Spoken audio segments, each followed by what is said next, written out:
That roach you spotted last night, the one that darted on the oven and vanished into the baseboards the second you hit the lights. You can be rid of him by this weekend. And it won't take some toxic poison, a flimsy trap, or a pricey $40 spray with a chemical name you can't even pronounce. All you need is white vinegar.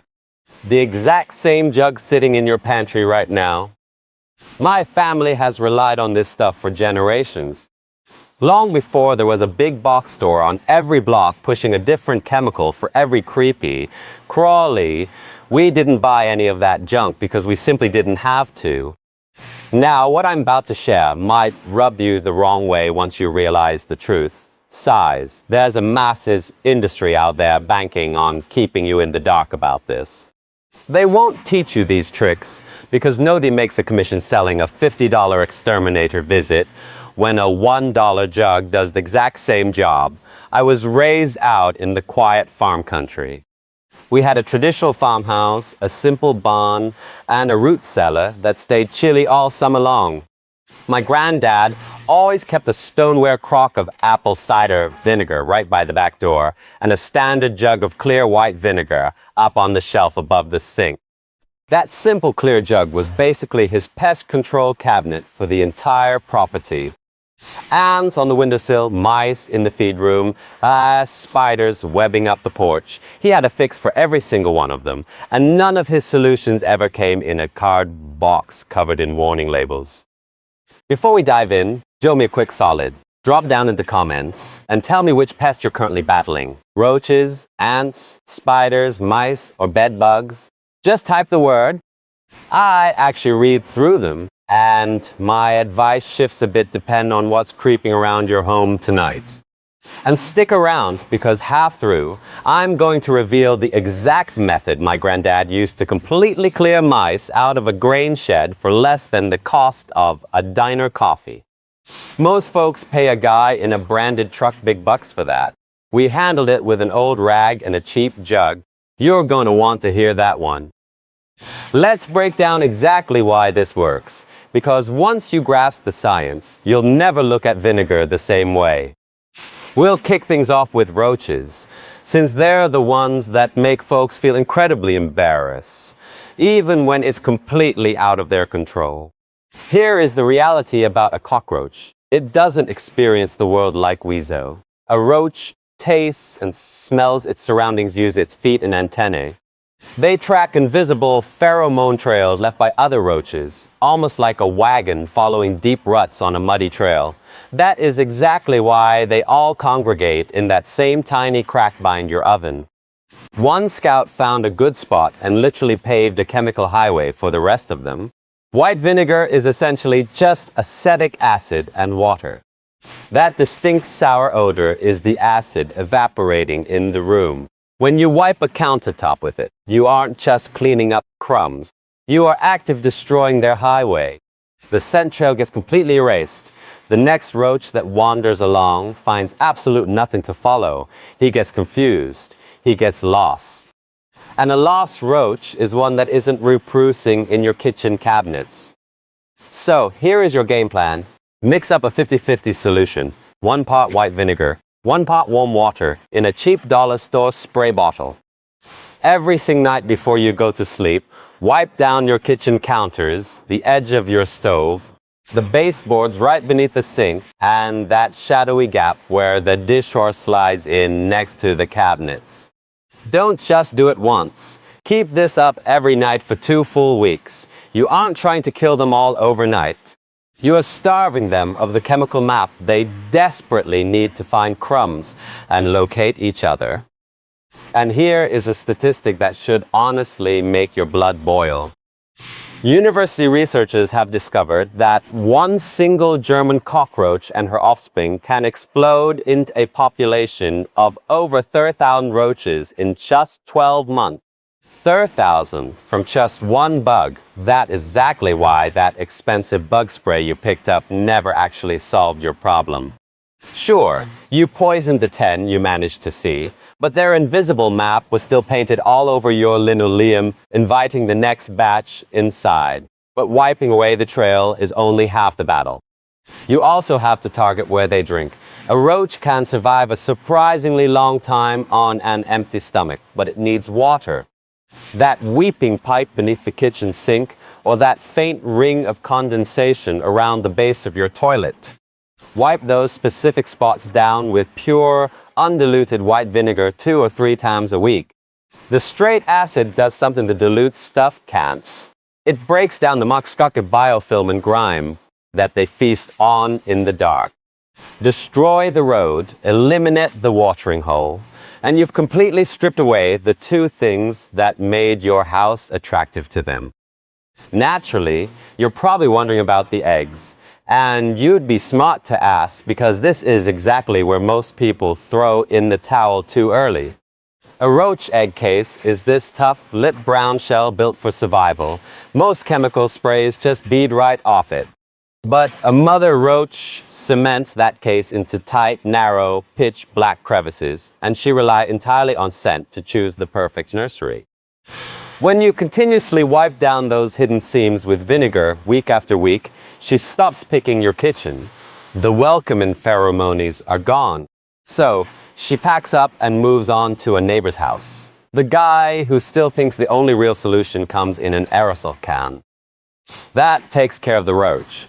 But this exact same jug will also handle those pests that march right across your kitchen island in broad daylight. The science here is even more straightforward. Ants. Those tiny black ones that magically appear in the exact same corner every spring, acting like they pay the mortgage.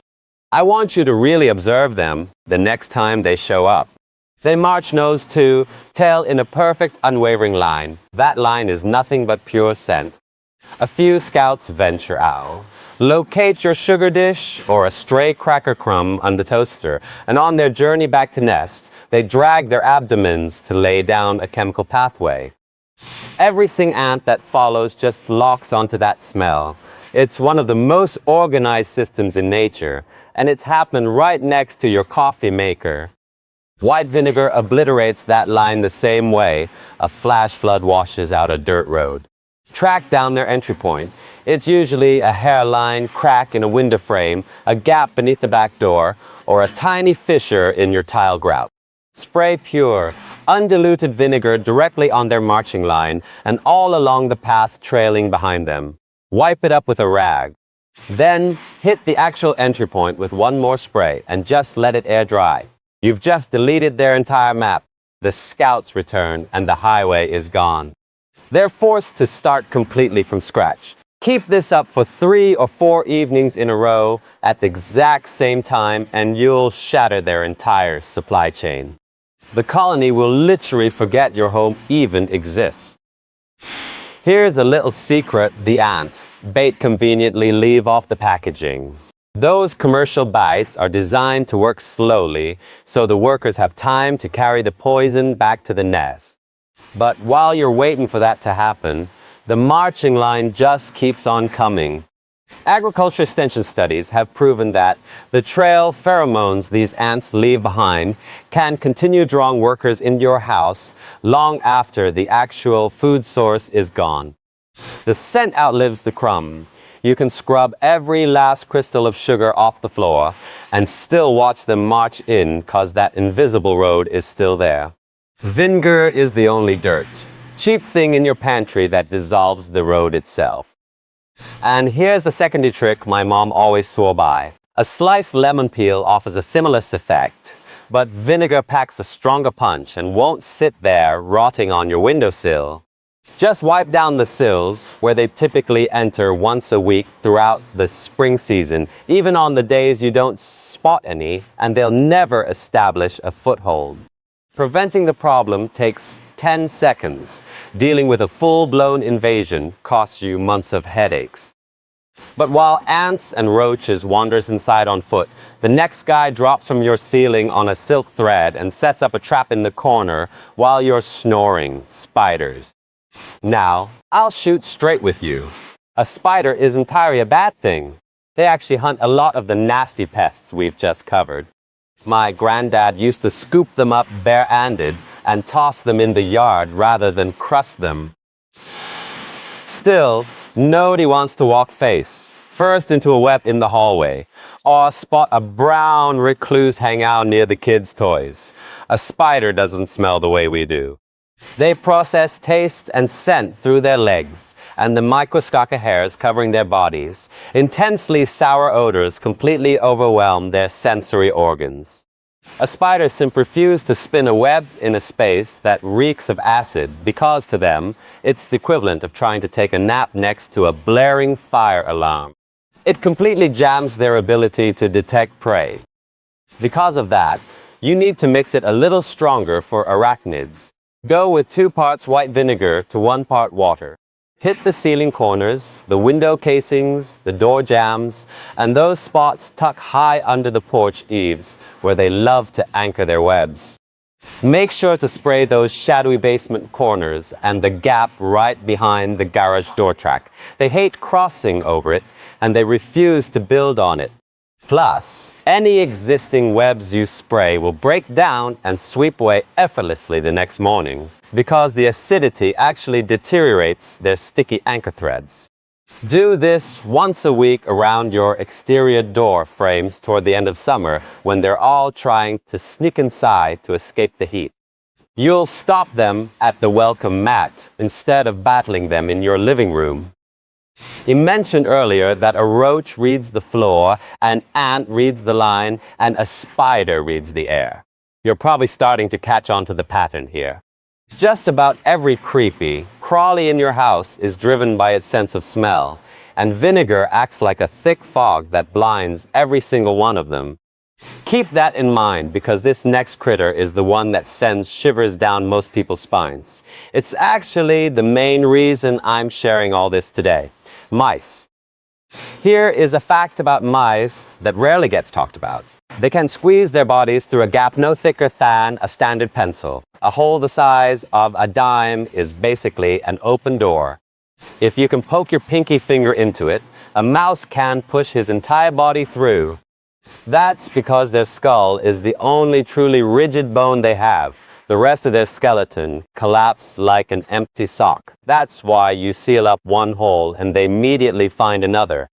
You aren't just fighting an individual mouse. You're going up against its ability to scan your home using its whiskers and its nose. And mice absolutely despise the stench of vinegar. To a human, it's just a bit tangy. To an animal that navigates the world almost entirely through scent, running into blasts of strong vinegar is like a person walking face first into a thick wall of campfire smoke. Every instinct screams, "Danger, retreat!" Before I explain exactly how he handled it, I should mention that I've actually compiled all of these techniques into a single, straightforward digital field guide covering old-school, penny-pinching pest remedies.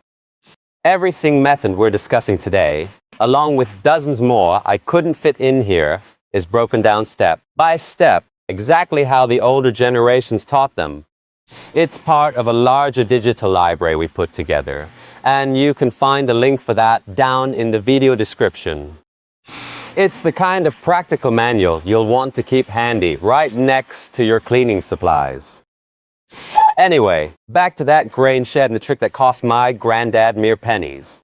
This is the one I teased earlier. We had a side room attached to the barn specifically for storing animal feed, and feed attracts rodents, just like a porch light draws moths. He didn't purchase a single mousetrap that entire season.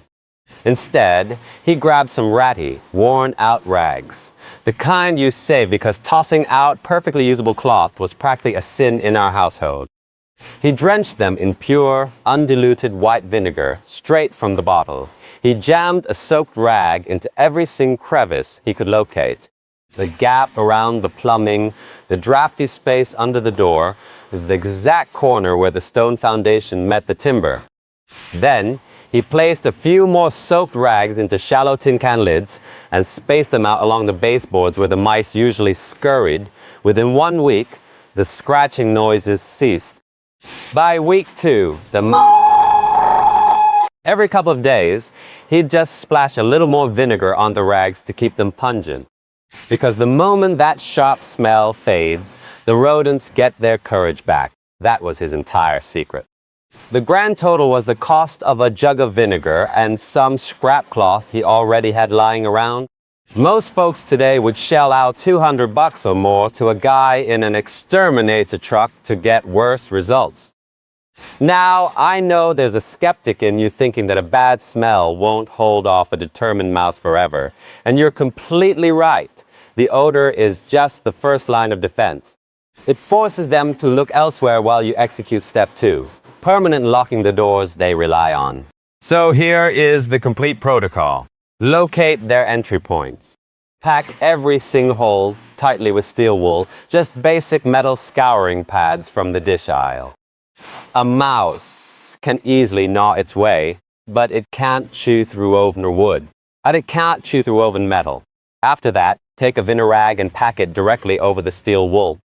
The metal acts as a physical barricade for their bodies, while the vinegar acts as an invisible barricade for their noses, preventing them from even getting close enough to test the metal. Spend a single Saturday afternoon doing this around the perimeter of your foundation. Freshen up those vinegar rags once a week as autumn sets in and the rodents start hunting for a cozy place to ride out the winter. You'll finally be able to sleep without hearing that dread scratching inside the drywall. And let's be clear about the actual cost of ignoring the problem, because it's much worse than a ruined box of cereal. A mouse leaves unsanitary droppings everywhere it roams. Worse, they chew constantly on wood and electrical wiring. Fire investigators will flat out tell you that rodents chewing through insulation on wires are responsible for a very real percentage of residential house fires every single year.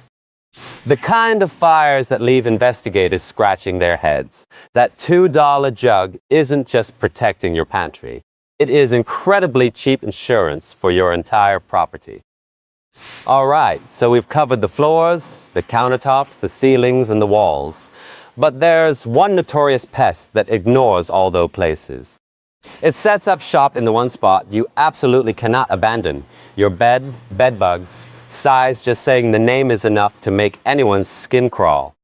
I'm going to shoot completely straight with you.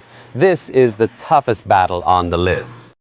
I am not going to lie to your face and claim that a jug of vinegar will single-handedly eradicate a full-blown bedbug infestation.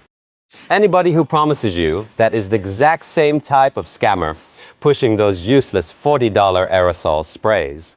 However, vinegar absolutely plays a crucial role in this fight, and most people have no clue how to use it right. A bedbug is incredibly flat, about as thin as a playing card. They tuck them deep into mattress seams, the joints of your wooden bed frame, right behind the headboard, and deep inside the folds of a box spring. They only emerge in the pitch black, lured out by the body heat and carbon dioxide of a sleeping person. During daylight hours, you'd be hard-pressed to spot a single one. Acetic acid actually causes them physical harm on contact. When you blast pure, undiluted white vinegar directly on a bed bug and into its hiding spots, the acid aggressively degrades the protective outer layer that locks in their body moisture. It isn't a toxic pesticide in the traditional sense. It functions more like pouring salt onto a piece of raw meat. It rapidly draws out the moisture. This severely stresses the bug system and violently flushes them out of hiding. So, here is how you put it to work. Strip every piece of linen off the bed. Spray pure vinegar heavily, down in every single mattress seam, every structural joint on the frame, the crevices of the headboard, and all along the baseboards directly behind the bed. What you're doing is forcing them to evacuate those deep protect cracks where commercial powders and sprays fail to reach. You are flushing them out into the open. From there, extreme heat handles the actual extermination. You take all those strip beddings and wash them in the absolute hottest water your washing machine can generate, and then you blast them in the dryer on maximum heat. Extreme temperatures obliterate bedbugs at every single phase of their life cycle, including the unhatched eggs. The vinegar acts as the hunting dog flushing the birds out of the thick brush. The scorching hot dryer is the weapon that actually takes them out. Combine those two tactics, repeating the process every couple of days for several weeks, and you can crush an isolated problem before it turns into a financial nightmare. Extermination company regularly charge upwards of $1,000 to do a whole house heat treatment. If you catch it early with a cheap jug and a hot dryer, you'll never have to write that massive check. Now, I've been explaining all this as if you just moved in a brand new build, and I realize a lot of you haven't. You've been living in the same house for 20, 30, or 40 years. You're probably sitting there thinking, this sounds great for newlyweds in a fresh subdivision, but my house has settled. My routines are deeply ingrained. These cracks are ancient, and my pest issues have been going on for years. Well, I've got a specific strategy for you, and I want you to pay close attention because almost every other guide skips this completely. An older home is not more difficult to defend. It's actually drastically easier. You already know exactly where the breaches happen. You know exactly which windowsill the ants target every single May. You know which dark corner of the basement the spiders claim. You know about that sketchy spot on the bathroom sink that always smells a little musty. You have decades of first-hand intelligence on exactly where the enemy attacks. A brand new homeman is flying blind. You aren't. So, here is your game plan for this very weekend, using nothing but jug you already have and a clean rag. Take a slow, deliberate walk around your property, exactly the way my granddad used to patrol the barn at twilight. Begin outside at the foundation block. Hunt down every single gap where a utility pipe or electrical wire penetrates the siding. Those are the superhighways. Scrub each one down with pure vinegar. You fail. Jam it tight with steel wool and a vinegar-soaked rag. Next, head indoors and revid all those familiar battlegrounds. That ant-prone window? Wipe down the sill and the casing. That spider. Invested corner, mist it heavily. That damp cabinet floor on the sink.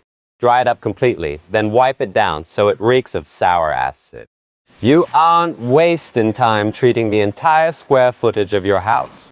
You are executing targeted strikes on the 6 or 8 specific zones that 3 decades of home ownership have already revealed to you. That is the hidden advantage of an older house. It has been whispering its vulnerabilities to you for years. Most people just never bothered to listen. Oh, and do this as well. Take 1 cup of white vinegar, 1 cup of tap water, and exactly 1 tablespoon of liquid dish soap. Mix that all together in your spray bottle. That tiny bit of soap forces the vinegar to physically cling to the surfaces much longer, rather than just beating up and evaporating in 60 seconds. My mom used to slip a drop of dish soap in practically every cleaning mix for this exact reason. Although she just called it common sense, not chemistry. That one minor tweak makes the protective barrier in an older, established home last significantly longer between applications. It means you only have to spray once a week instead of every single night. Now, I promised you I'd get a little fired up, and here it is. Because the longer I sit here and talk about this, the more frustrated I get on your behalf. Back when I was a kid, nobody in our rural community possessed more than 1 or 2 basic household items to manage their entire property. We absolutely did not have a dedicated shelf out in the barn, crammed with 12 highly specialized bottles. We had table salt, we had vinegar, we had garden lime, and we had baking soda. Throw in a couple of dried herbs. And that was the entire taxonomic. And that tiny list successfully maintained a sprawling, working farm packed with livestock, grain silos, and a massive root cellar full of winter produce, the exact environments that attract vermin the most. Go take a stroll down the pest control aisle at any big box hardware store today. Just count the sheer number of plastic bottles. There's a highly specific chemical spray for ants, entirely different chemical for roaches, a totally separate concoction for spiders. There are standalone bait stations, indoor fogging cans, outdoor Borax granules, chemical wall plug-ins, and every single one of them carries a hefty price tag. Every single label promises you that it is the one and only miracle cure that actually works. And every one of those massive corporations knows full well that a dirt, cheap, sour-smelling jug sitting 2 aisles over in the baking section can do almost everything their entire fancy display claims to do.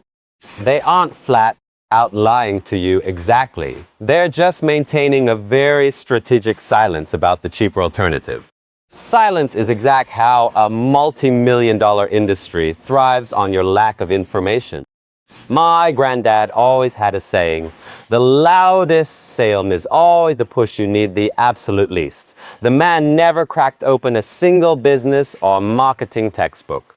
He just quietly watched slick salesmen roll in town pushing miracle cures, and he watched those same miracle cures fail miserably the following spring, all while his trusty jug of vinegar never let him down once. All right, let's fire through some more of these rapidly because I promised a big list and I always honor my word. Dealing with a fruit fly invasion in the kitchen during late August. Grab a small mason jar, pour in some apple cider vinegar, stretch a piece of plastic wrapped tight over the rim and puncture a few tiny holes in the top. The sweet, rotting scent of the fermented fruit lures them in. The tiny holes allow them to drop inside, but they are too dumb to navigate back out. It will completely clear out a kitchen in 48 hours flat. We use this exact trap above our fruit cellar every summer. Got though tated little fungus gnats swarming your indoor houseplants? Take that exact same vinegar trap and place it right on the potting soil to capture the flying adults. Then, spread a thin layer of dry play sand over the top of the dirt to physically block the next generation from hatching. It's incredibly cheap, it's completely silent, and it works perfectly. Spotting wasps building a paper nest under the porch eaves. If you catch it early in the spring before the colony explodes, a 50-50 blast of vinegar and water will knock a fledgling nest right down. It also deters the flying scouts hunting for a new construct site. Just make sure you do it right at dusk when the temperatures drop and the wasps are sluggish, wear long sleeves, and keep your distance. We always wiped out the tiny nests early on so they wouldn't turn in massive swarms that end up chasing the kids across the lawn. Annoyed by giant houseflies buzzing around the kitchen, set a small bowl of vinegar near the window and stir in a single drop of liquid dish soap. The sharp scent pulls them in, and the soap completely destroys the surface tension of the liquid so their feet can't support them. They fly in for a sniff and sink straight to the bottom. Finding silverfish, those creepy little gray, teardrop-shaped bugs, ruining your old books or hide down in your closets, scrub down the wooden shelves and the floorboards with vinegar. Silverfish are heavily attracted to humidity, and they navigate their world entirely by smell. Floating their environment with that sour odor evicts them from those dark, quiet spaces immediately. Discovered pantry moths laying eggs inside your flower bags? First, throw the contaminated bags straight in the outdoor trash. Then, aggressively wipe down every looted vinegar, those leave behind a chemical beacon that signals next generation to move in, exactly like ants do. Washing that invisible beacon away shatters the reproductive cycle that keeps ruining your baking supplies. Battling garden slugs strewing the flower beds near the back door. A direct spray of dilute vinegar and water will stop them dead in their tracks. But be extremely careful. Keep that spray completely off your prized plants. The same heavy acid that neutralizes a slug will severely burn delicate foliage. We always strictly reserve that spray for the stone walkways and the concrete foundation, never the actual garden vegetables. Dealing with stubborn anthills popping up all along the sidewalk, boil a kettle of water, mix in 2 cups of vinegar, and dump it straight down the main entrance hole. That boiling acidic flood penetrates way deeper in the earth than any chemical granule just sitting on the surface. We used to hit the dirt mounds along the pasture fence lines with this every spring. Got a dog or cat that insists on marking the exact same corner of the living room rug. Soaking the spot with vinegar totally neutralizes the residual scent that keeps drawing them back, using the exact same science that destroys an ant trail. Animals instinctively mark territories that already smell like them. Obliterate that underlying odor, and you completely break the behavioral loop. Plagued by mosquitoes breeding in stagnant yard water, honestly, tipping over the standing water is the only permanent cure. But if you vigorously wipe down the interior rims of your rain collection barrels and your concrete bird baths with pure vinegar, it destroys the slimy organic biofilm that the mosquito larvae require to feed and survive. You can clearly see the common thread tying every single one of these remedies together. The scent, the chemical trail, the invisible odors that all these insects and rodents fund and rely on to survive. We aren't relying on toxic poisons. We are utilizing calculate confusion. We are intentionally strip away the invisible maps they all desperately need. And we're achieving it using literally the cheapest liquid sitting in your kitchen. Now, I want to hand you the absolute best trick, which is why I saved it for the very end. I actually found this technique documented in Dusty, turn of the Century Agricultural Journals. It's the kind of practical wisdom the old teamers kept utilizing while modern society forgot it ever existed. The vast majority of people use vinegar cold, splashing it straight out of the plastic jug at room temperature, and as I've shown you, it's highly effective that way. But my granddad always did this one specific thing that I completely dismissed as just a weird, eccentric old man habit until I was well into adulthood. Whenever he was tackling the absolute worst infestations, like those impossibly deep structural cracks where roaches bred, or the hidden wall voids where rodents scurried, he would heat the vinegar up on the stove first. Not a rolling boil, just hot enough that it started to steam, kind of like preparing water for a mug of tea, and then he'd let it sit for just a minute. For the longest time, I just shook my head at it. Chuckles, but it turns out there is a hard scientific reality behind it, and modern chemistry completely validates his old school routine.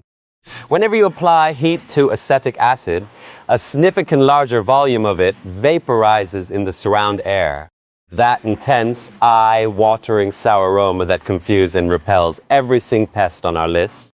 The airborne vapor is the actual active ingredient, and introducing heat forces it to release in massive quantities. Applying a heated vinegar treatment literally packs the invisible scent deep in the architecture of the room. A cold spray merely wets the surface.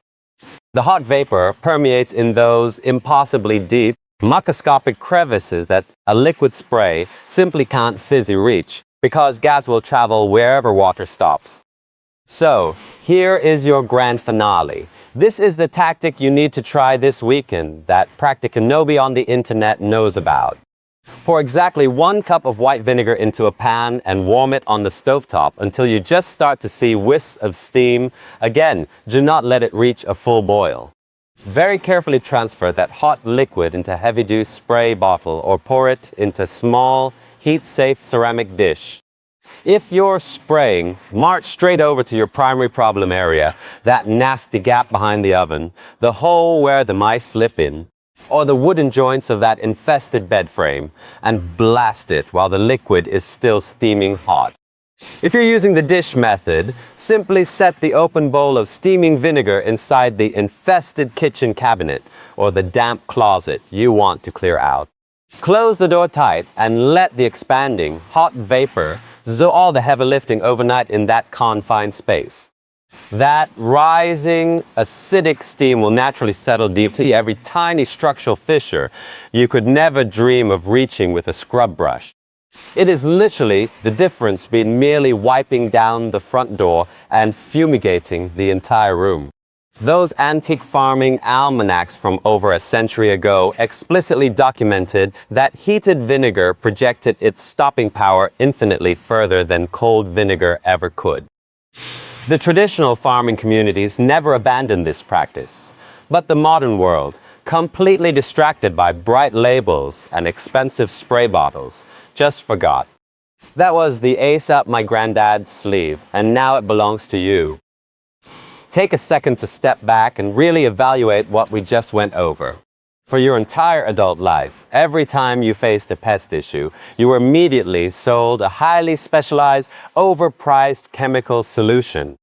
A specific aerosol for this bug, a specific powder for that bug, and an expensive guy in a branded truck to handle the rest. And the entire time, sitting quietly on your own pantry shelf, was a dirt, cheap jug that could tackle nearly all of it for about $1. You didn't lose touch with this traditional knowledge because the old ways magically stopped working. You lost touch with it because absolute zero corporations make a profit by reminding you it exists. My family never let go of these traditions.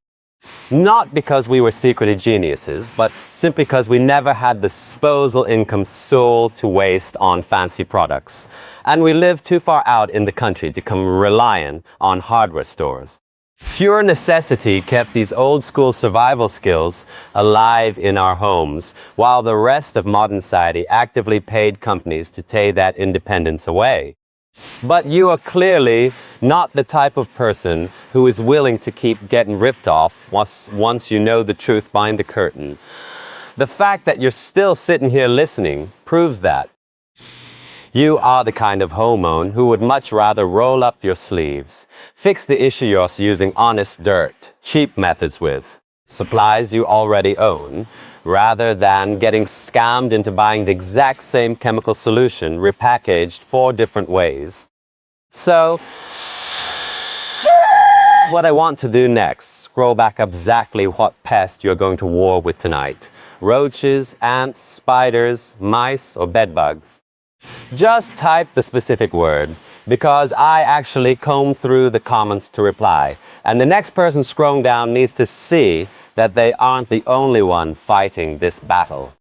Don't just think about it in your head, type it out where the community can see it. And if you have a genuine interest in uncovering more of these forgotten practice skills, the deeply traditional solutions, that modern consumerism tried to bury under an avalanche of plastic bottles, then stick around and join our community. This isn't just about watching a video.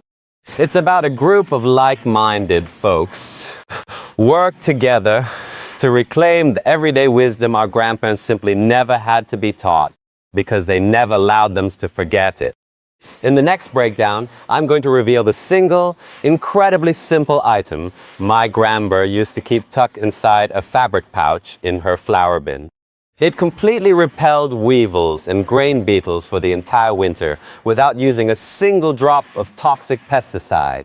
It's probably sitting right inside your kitchen spice cabinet at this very second, and you've likely ignored it 1,000 times. Grab your jug of vinegar, keep an open mind, and I will see you over there. Until then, keep that jug handy and put your trust in the traditional ways. And hey, if you're still hanging around, this last bit is for you. Inside our private online community, I break down the entire comprehensive pest by Pest Vinegar protocol, picking up exactly where this overview left off. You can drop your personal questions in there. And I will personally write back to you myself. You belong right here with folks who appreciate the old school methods, just like you do. Just click the link in the description to join us. You can back out anytime with a single click if it's not for you. If you got some value out of these straightforward vinegar tactics, there is a whole lot more waiting for you. Take a quick second to subscribe and then browse around for more simple, natural strategies to keep your home pest free